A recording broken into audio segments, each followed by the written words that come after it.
Nabi Musa adalah keturunan dari Nabi Yakub alaihissalam yang ditugaskan untuk membawa Bani Israel keluar dari Mesir. Namanya disebutkan di Al-Quran sebanyak 136 kali.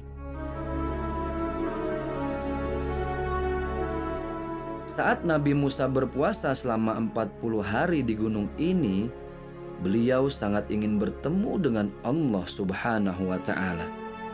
Akan tetapi, justru Allah menunjukkan kebesarannya dengan melenyapkan sebuah gunung. Setelah itu, Nabi Musa mendapatkan 10 perintah Allah Subhanahu wa Ta'ala di Gunung Sinai ini.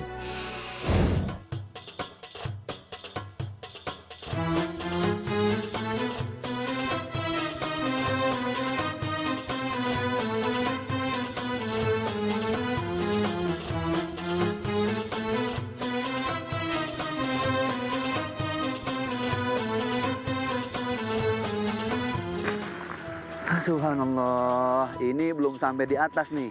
Masih kira-kira 40 menit baru sampai di top. Nah, di titik yang paling puncak. Subhanallah, tadi kita sempat kaget pas lewat. Kok di tengah bukit bebatuan yang kering ini, di bawah coba lihat. Itu ada air. Dan tadi guide-nya nyampein, air itu bisa ada karena dari hujan. Dan di sini hujan mungkin setahun cuma 2 kali. Dan subhanallah, air itu ternyata adanya ketika Nabi Ilyas pernah singgah di sini. Tapi para ahli sejarah meragukan hal ini. Betul atau tidak Nabi Ilyas pernah singgah di sini? Wallahu a'lam bishawab.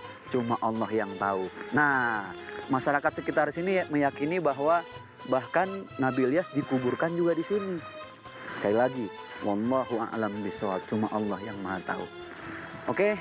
Masih panjang perjalanan kita, masih 40 menit. Yuk, kita jalan lagi. Bismillahirrahmanirrahim. Allahu Akbar.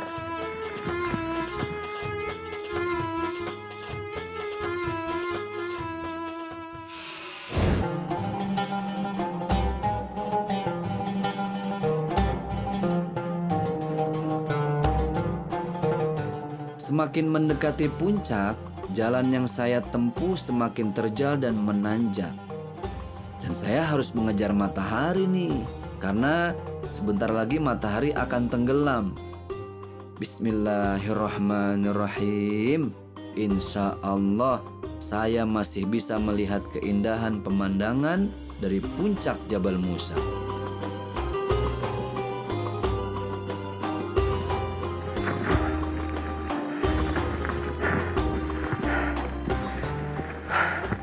Rabbana ma khalaqta hadza batila subhanaka fakina adzabannar.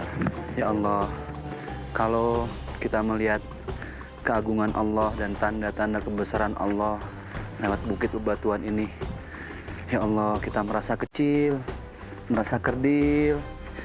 Kita lanjut lagi, ya. Yuk.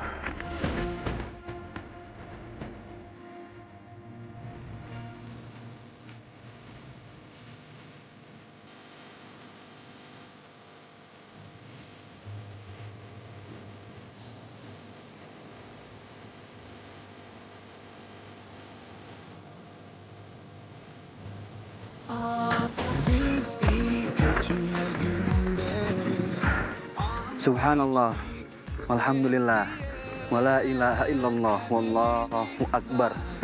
Akhirnya saya sampai juga di puncak setelah melalui perjalanan kurang lebih 3,5 jam. Perjalanan yang cukup melelahkan. Dan tongkat saya berubah. Tadi warna hitam, saya baru beli di bawah. Terus tiba-tiba ada kayak kakek dari Spanyol, tongkatnya patah. Saya kasih tongkat saya. Dan ini bukan tanda salib. This is the key of life. Menurut peradaban Mesir kuno, keyakinan mereka seperti inilah bentuk kunci kehidupan. Jadi ini bukan salib. Dan ini alhamdulillah bisa jadi kenang-kenangan buat saya. Bentar, taruh di rumah. Sekarang kita langsung lihat tempat di mana Nabi Musa alaihissalam menerima 10 perintah dari Allah Subhanahu wa Ta'ala. Ben, come on the band.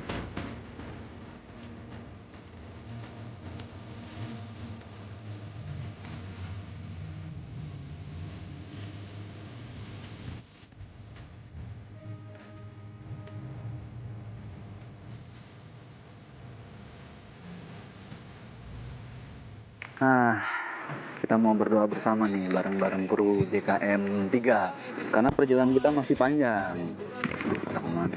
Nah, ayo dong semua.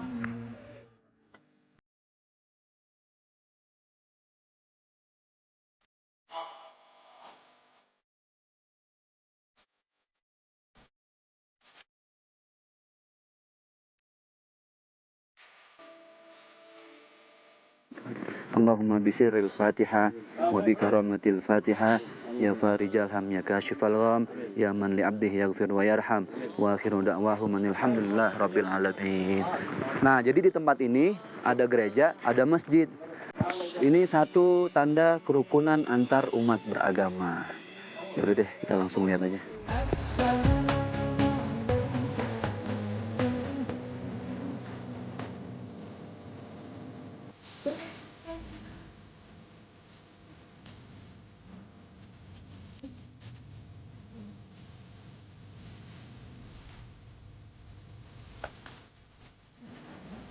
Subhanallah, baru berasa dinginnya pas di atas. Jadi setelah Nabi Musa menerima perintah, 10 perintah dari Allah dan komandemen, baru setelah itu Nabi Yunus Musa alaihissalam membangun masjid di sini. Di dalamnya ada banyak sejadah dan masih dimanfaatkan untuk sholat para wisatawan yang muslim. Sekarang kita lihat gerejanya ya.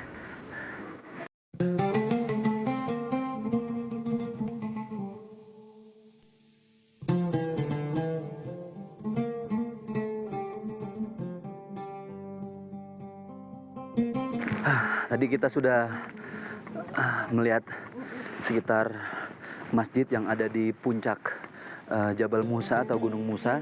Nah, inilah gereja yang dibangun oleh Saint Catherine. Jadi ada 2 gereja yang dibangun. Yang pertama di bawah di kaki Gunung Musa. Kemudian yang terakhir Saint Catherine bangun tepat di puncak Gunung Musa ini. Dingin.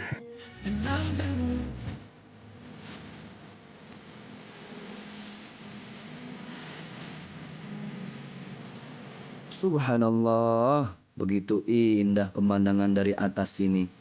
Warna jingga memenuhi ufuk barat tepat saat matahari turun dari peraduannya.